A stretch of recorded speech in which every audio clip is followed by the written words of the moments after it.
for it. So we're talking about the hook sweep from closed guard today. I know I've covered this in the advanced class. I'm pretty sure we've gone over it in this class as well, but we're going over it again today. Okay, and we're going to combine it with our mount stuff. So, let's bound to class, left over right. Let's. Okay, awesome. Let's quickly get warmed up. So we're going to go back to our kind of shot motion.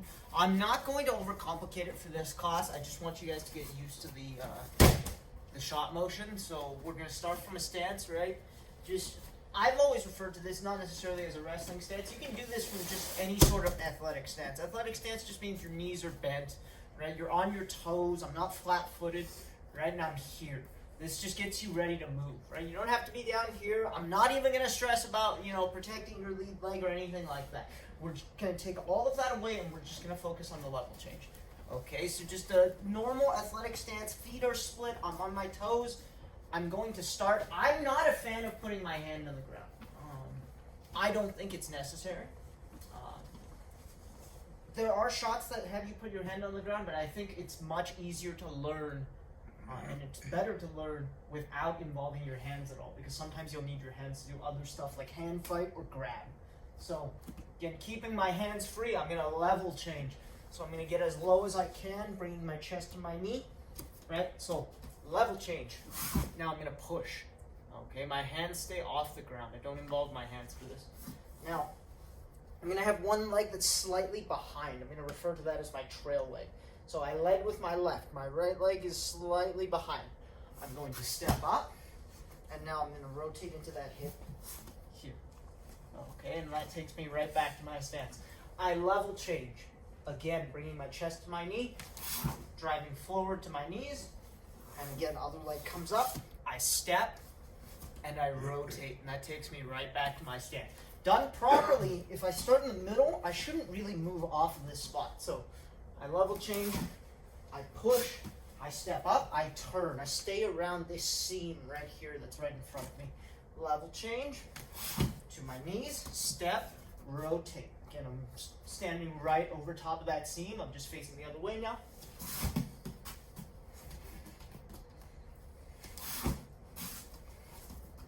Like so. Okay. We're just going to start with that, nice and easy. This shouldn't take a ton of space. You're going to stay in your spot. There we go. The level change, again, should mean that this puts very little pressure on your knees because you're low to the ground already.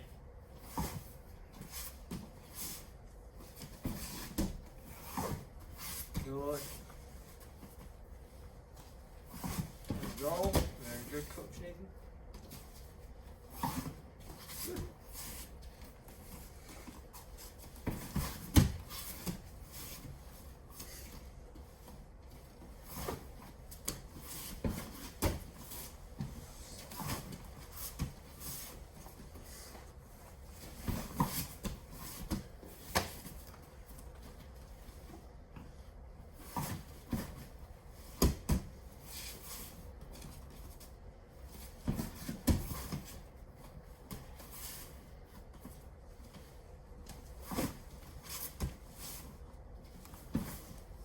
Excellent work.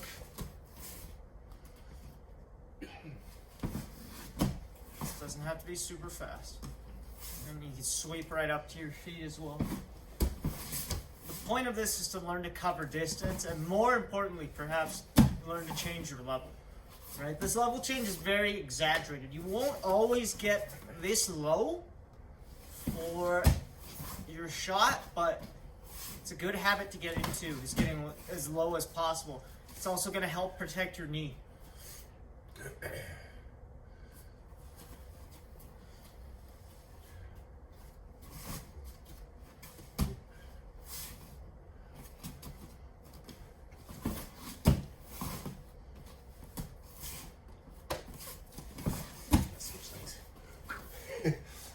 Burning out my left.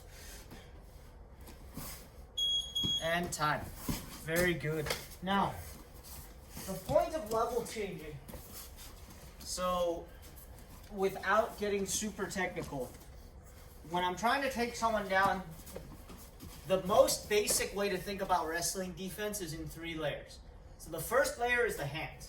The second layer is the head, and the third layer is the hips. Okay? And if we can talk about how to defend and everything, but without getting super technical, hands, right? If I am in range and Coach Nathan just hangs on to me, now it's going to be very difficult for me to get to his legs, right? Head. If his head is in low position, even if you get your hands out of the way, Coach Nathan, and I try to shoot and you just keep your head low, right? You didn't get my legs. Right? It's a way to protect yourself as well. Now, the third level of defense, or the third layer, is your hips, right? And that's where the sprawl comes in. If I take this shot, I get in there, and Coach Nathan takes his hips away, right? I can't access his legs either. So those are our 3 layers of defense. The level change does a very good job of taking care of 2 of those layers. So if I just get nice and low, right, and I'm at range here, if I can just get in here, right, I beat his head, I beat his hands, and this ends up as a low single, right? So this is one of your easiest shots to take. I'm going to cup the heel, right? I'm going to buckle his knee, and I'm going to start looking for that takedown. But the level change, if I get a good low level change, it takes care of 2 of those layers right off the bat, right? He's not going to be able to reach me with his hands. He's not going to be able to get that low with his head in time to protect his legs. So all he's left with is the sprawl. That's why the level change is so important. So again, a lot of times, if you just stay low, the issue with staying low is that it really burns your quads. This is why it also helps to be short, is you're just naturally lower, right? But if I wanted to just operate at this level, and I had I had the capacity to just stalk the guy at this level, this makes a lot of people uncomfortable, right? If you can just stay low, and you've already changed your level, right? So this is why you'll see a lot of wrestlers even put one knee on the ground. Yeah, I know this is kind of frowned upon, especially in collegiate wrestling. It's like, this guy wrestles from a knee, right? But that's the point of people doing that, is so they can keep their levels low, right? It's going to really burn your legs, but if I can stay this low, I can stalk my opponent, and then I get in on this low single. That's a really good shot. And for that particular shot, you'll see I did put my hands on the ground, but that's just because I'm trying to get as much range as possible. Yeah. Yes, I should be. Well, again, even if he down blocks, he probably just hits me in the head, and I take it and still get the low single, right? So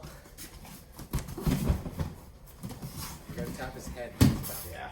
You gotta catch him when he's coming in. but that's why you stay low, right? It's a low target, so the only way you're going to be able to defend that is by trying to get low with me, right? Now we got problems. Now we see who gets lactic first. Guaranteed me.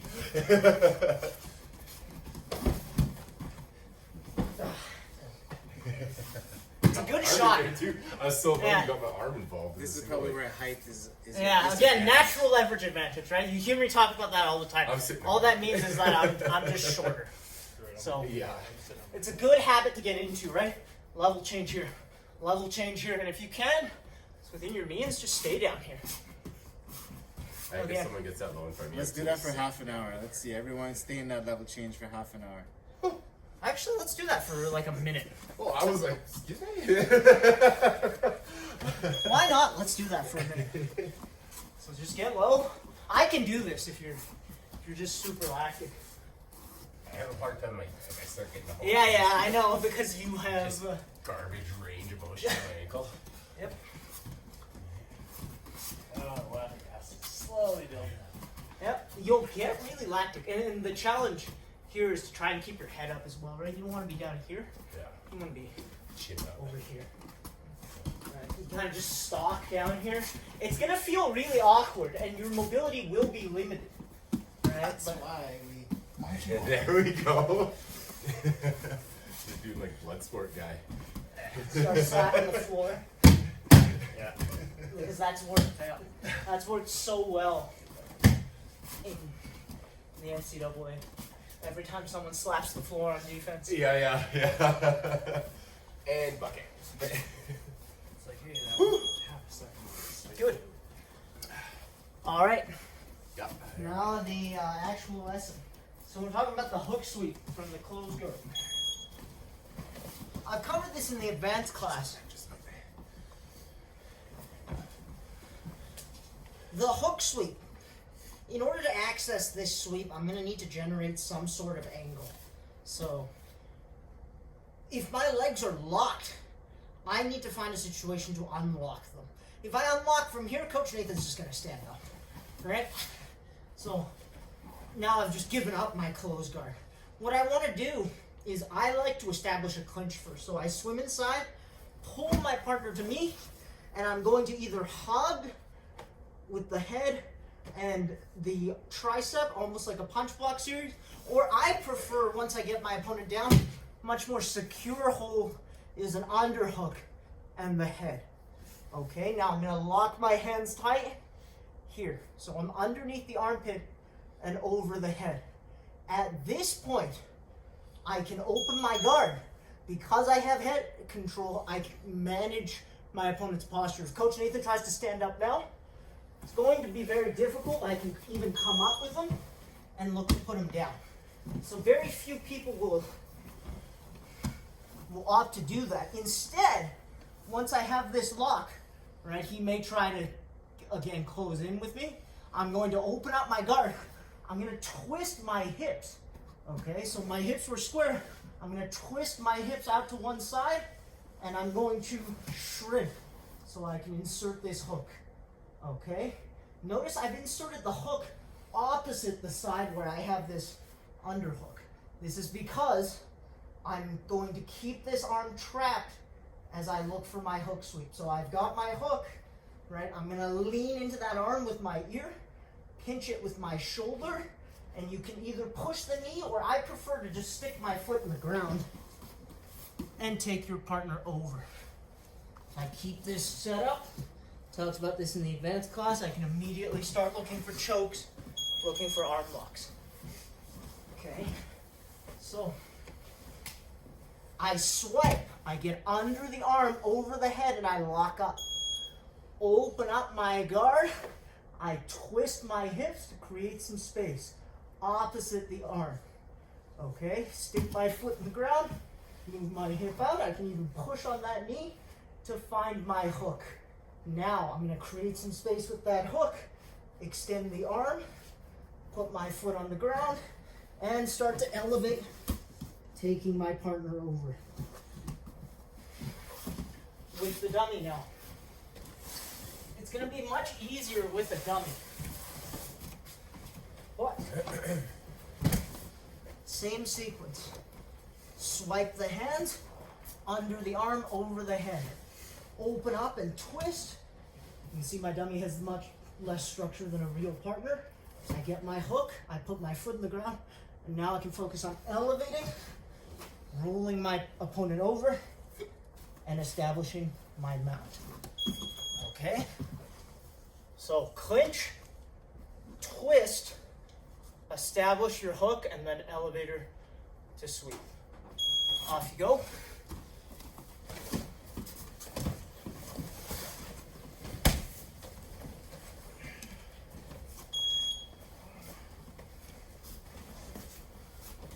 Matter about grips, not really. Not really. Just get a good vibe. Yep. I like wrist to wrist, but palm to palm is fine. As long as you keep it tight.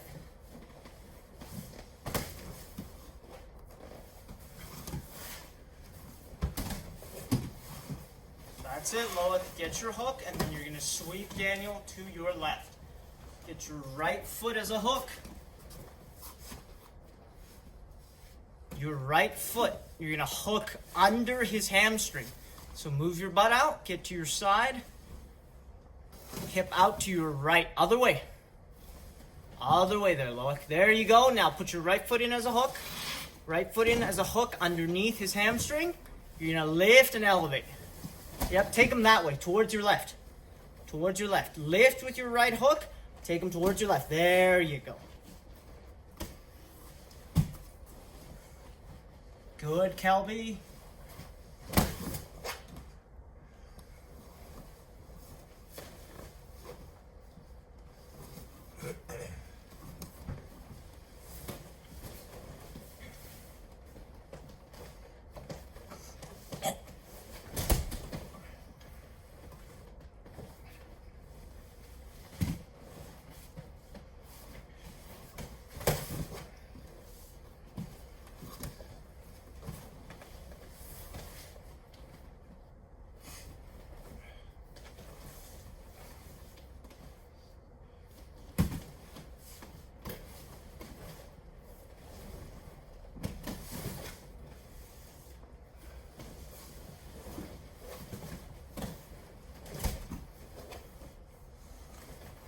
Loic and Daniel switch now.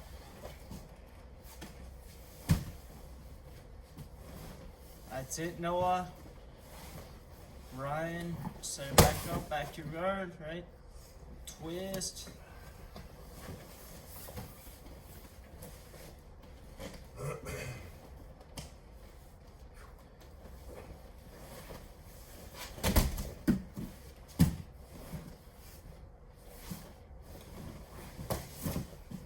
Do you have a question, Logan? Yeah, go ahead. Can you hear me? Yep, we can hear you.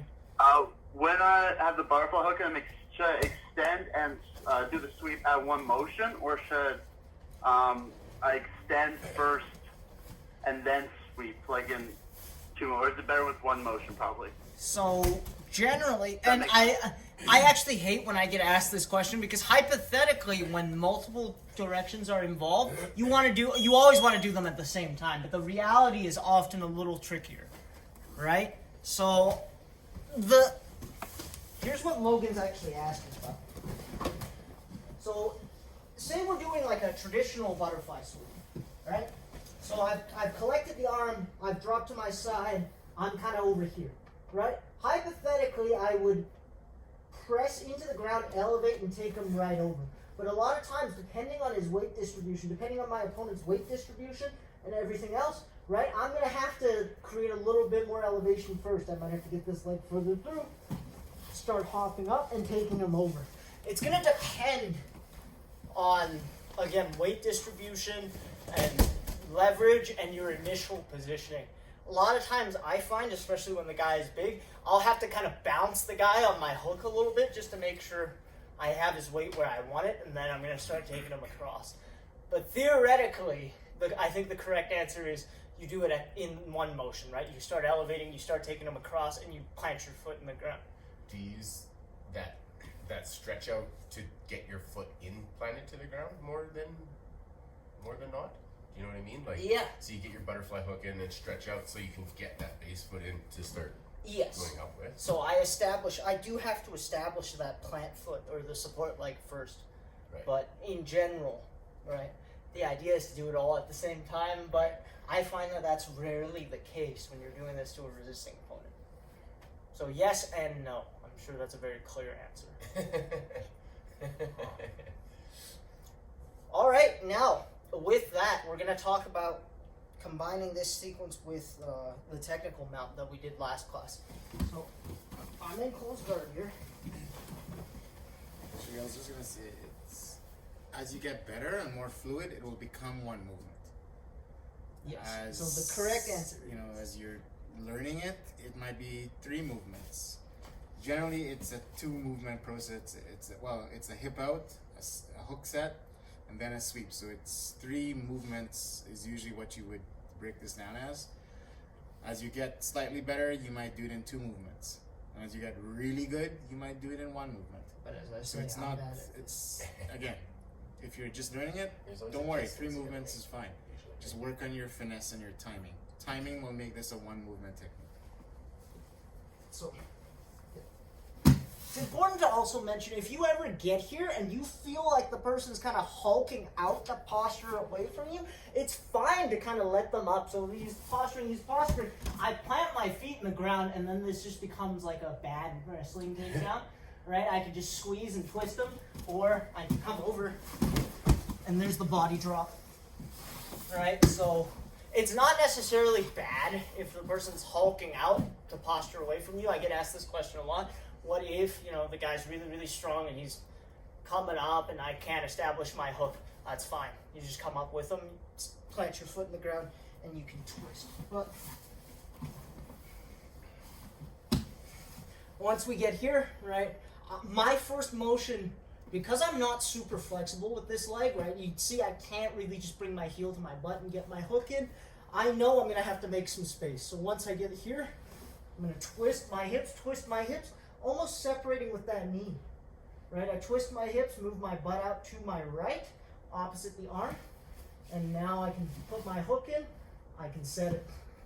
Now my other leg, right, I'm going to create some space, step that foot in the ground, and now I can plant my left foot, lift with my right, take my partner over to the mount.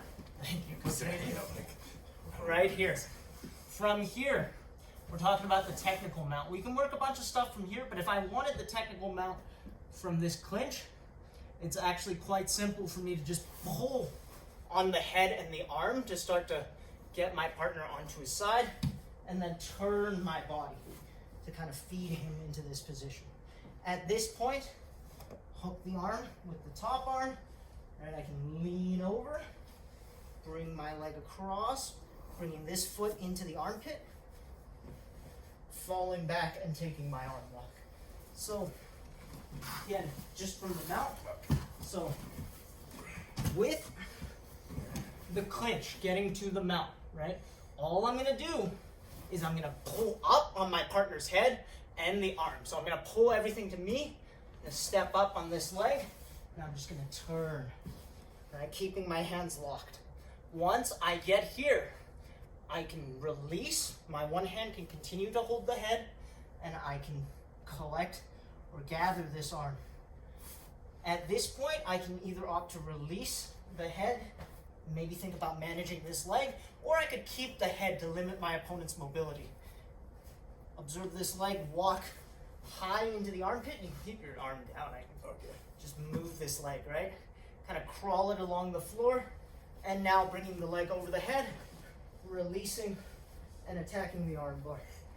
With a dummy, again, this is one of those ones that is fairly easy. I've got the clinch, right? I'm gonna pull everything to me, twist and guide everything this way.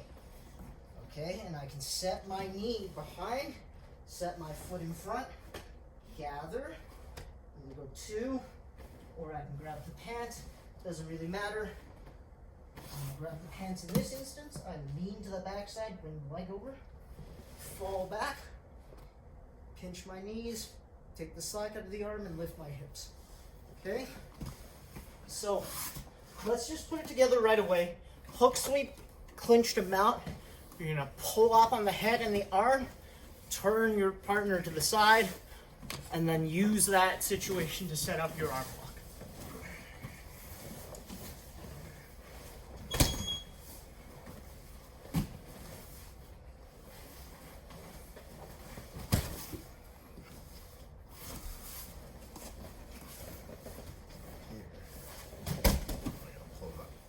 Lifting up this Yeah, way? you're gonna I lift just gotta- everything into your chest and turn it this way. All right. towards me. Okay, that's right. Good. Step up. Yes. There we go.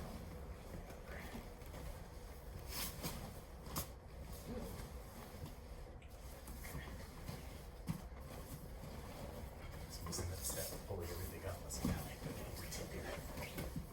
It's another one of those things. If it's a live partner, the action of you pulling their head and compressing their chin into their chest is going to get a little more movement out of them Okay. than a dummy. All right, so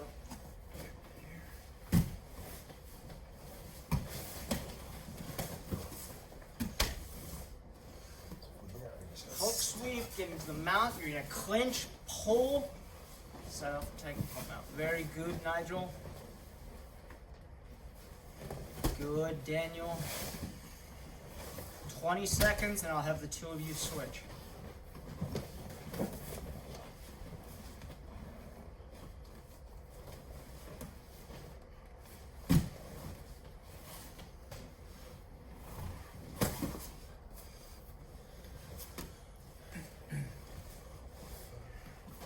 Loic and Daniel, switch now.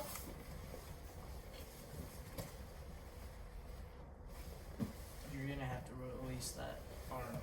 So it can't be all the way deep if you're gonna keep the head as you step over.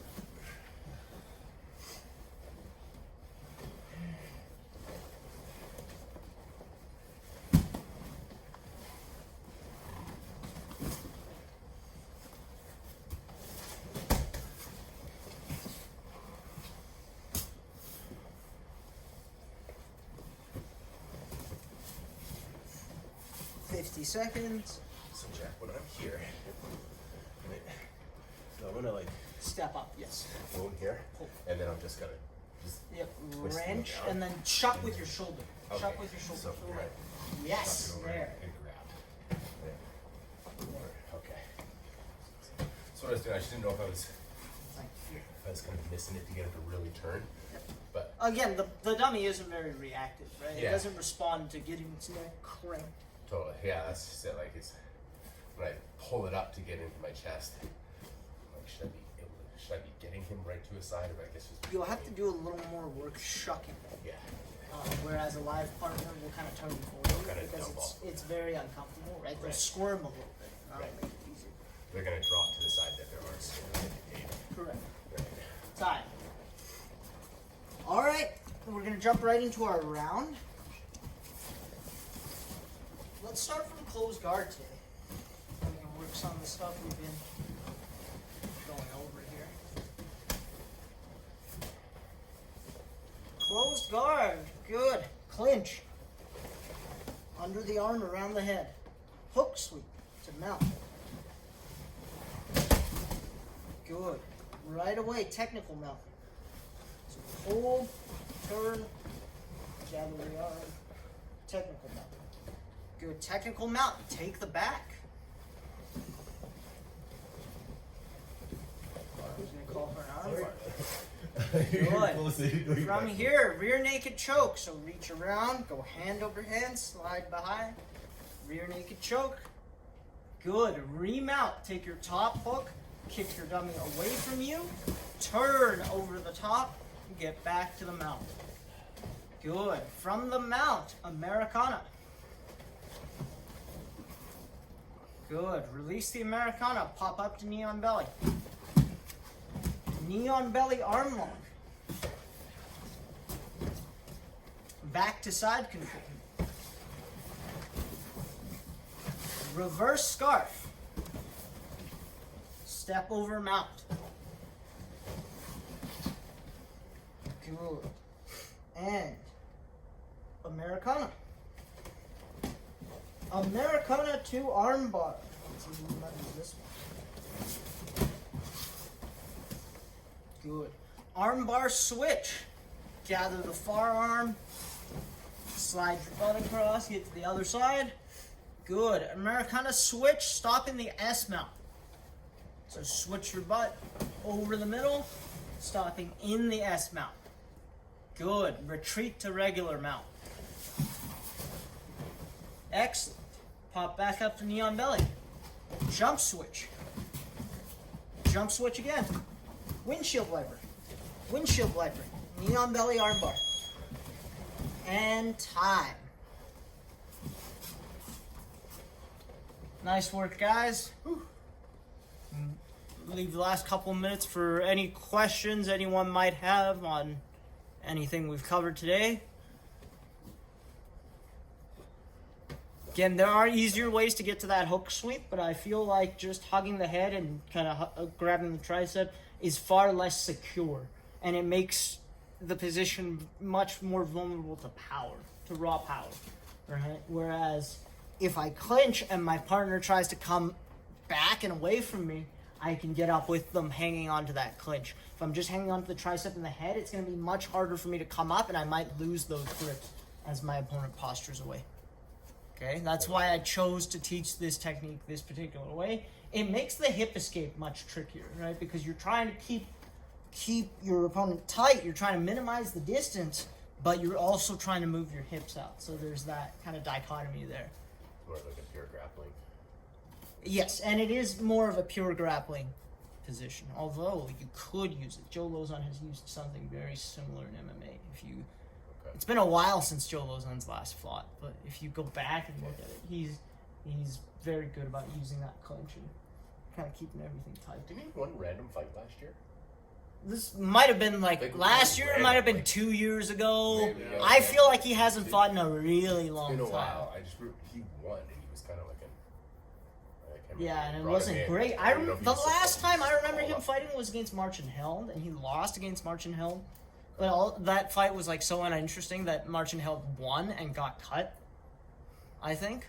Or that might have been another fight, but anyway. Enough about that. You can go look up Joe Lozon highlights if you want to see that clinch being used. He was online here. Oh yeah, Was? right. Yeah. That's right. Yeah. Yeah. So Was it super March? nice guy. That was like right at the start, wasn't it? But yeah, this was way back during the first lockdown. So, good stuff, guys. Again, stick around for the next class if you want.